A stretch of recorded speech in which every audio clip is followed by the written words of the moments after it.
Welcome back to Tiny Blue Games. My name's of course Csaw or Chris, and today we're talking about Final Fantasy XIV in 2020. Today we are taking a look at one of the seasonal events that's going on, the Maiden's Rhapsody, I believe. It starts with the quest A Journey to Remember, and I believe this is actually a crossover event between Final Fantasy XIV, obviously, and Final Fantasy XI, I think. And originally, I wasn't overly interested in doing it just because I've not obviously played Final Fantasy XI, and I was like, but upon many people suggesting it in the comments and the fact that you do get some pretty cool gear from it, I was like, okay, let's do it. And it, like most events in Final Fantasy XIV, to do it once, or like to get the main rewards of the event, it didn't take too long. It was probably like half an hour, which seems to be the case with a lot of the Final Fantasy XIV events, which I think is kind of a nice time limit. I think of a lot of other events in other games, like World of Warcraft, like Guild Wars 2. Sometimes to get some of the rewards in these games, you have to play like for quite a lot of time or do it for multiple days throughout a month, and it becomes more of a job than it becomes a fun little thing to do. The nice thing with Final Fantasy XIV is to get the main rewards, it's really quick, and then for certain events when there is the additional rewards you can buy, at that point you can start doing more days, more hours, more grinding for stuff if you want. So they have a nice mix that way, and I really do enjoy that. This event is about us and Iroha, I hope. She's this nice lady right here who is confused about who she is and where she's been traveling and stuff like that. The bigger story, I guess, is that we met up with our little Lala friend who's trying to write an interesting story and had heard of a mysterious traveler for us to go investigate. And we're going to go help her on her mission. You can see her, Iroha, over here. We're training with her, and sort of, I think she's kind of got some thoughts going on in her head. Like she kind of remembers certain aspects of things, and she believes that through training, that she's gonna start remembering more about who she is. I think is kind of the story we're going with here. And either way, we start training and killing different creatures in fates. Through a few different events now, I've seen Final Fantasy XIV use fates as a way to do their events, and it's a very good system because it allows multiple players, obviously, to contribute to an event quest, which makes it kind of more of a community activity as opposed to just being instanced and having it just be you who's completing everything. So it does feel really nice that way. It also feels nice because it happens in the real world as opposed to, once again, an instanced situation where you're like, okay, this is where I am, but I don't know. So we do complete the first fate, and we bring back sort of a crystal for her to look at, and through looking at this, she does get a vision of her past and sees a creature that she used to be fighting against. And these kind of visions of the past really remind me of our own echoes, where we're trying to learn, who we were in a different life. So there's definitely kind of a connection feeling there, and obviously I have a feeling that she's probably a character from Final Fantasy XI.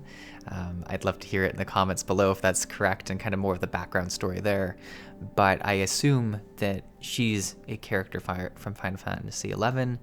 Wow, I'm failing at saying Final Fantasy, which is going to make this video really difficult. But I assume she's a character from that game, and that a lot of the creatures we're seeing in these pictures are also from that game as well. But we are doing another fate. That's the kind of, by the end of this, I think we do 4 fates, so each time it's like, oh, let's go kill creatures somewhere else.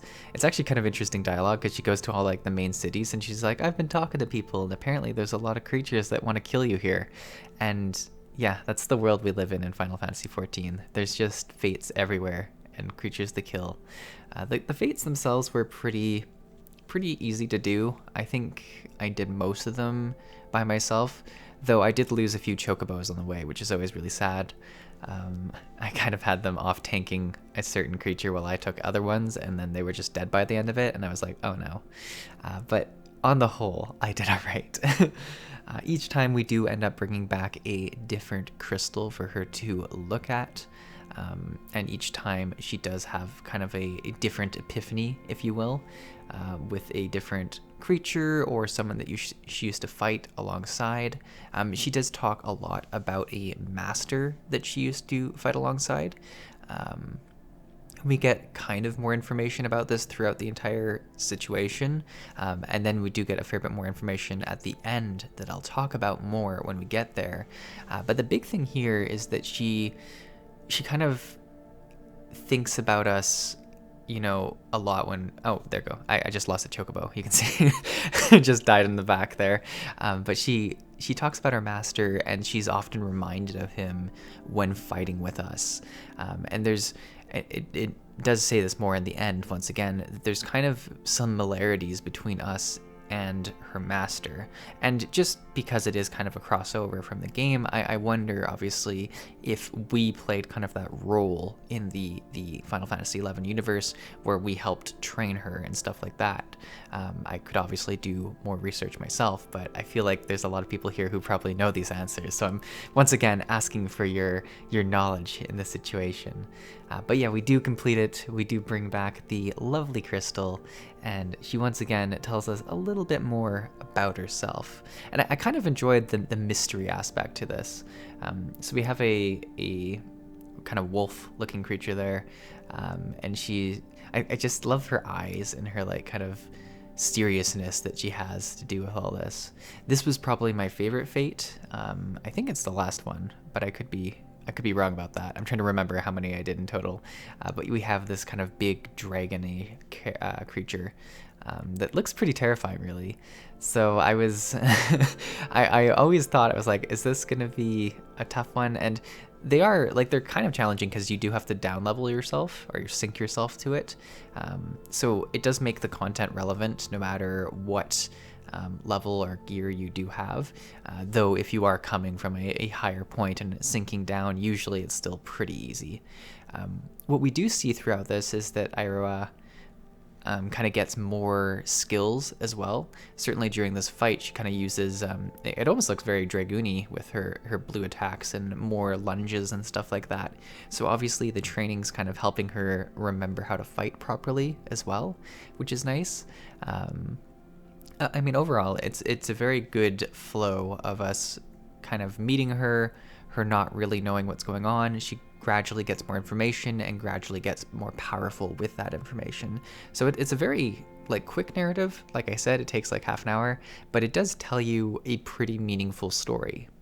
And now I also remember reading somewhere that this event is almost identical to the one, like it's happened before. I could be wrong about that. But I think it's the second time it's been in, maybe. So this is our lovely Lala fellow we've been working with, and this is kind of our final conversation we have with her, speaking about what she kind of learned from all this, and where, she thinks she needs to go next. And it's a lot of thinking.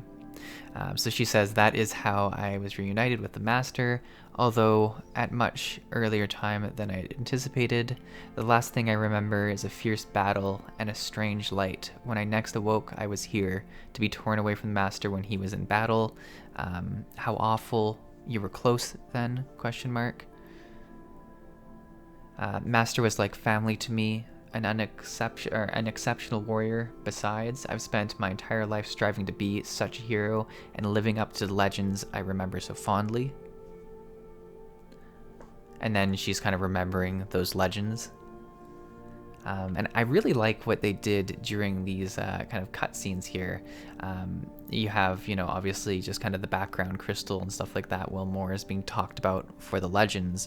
But what they worked into a lot of these different cutscenes was kind of photographs that would scroll across the screen, kind of like they're kind of, it's kind of like a slideshow almost of different memories.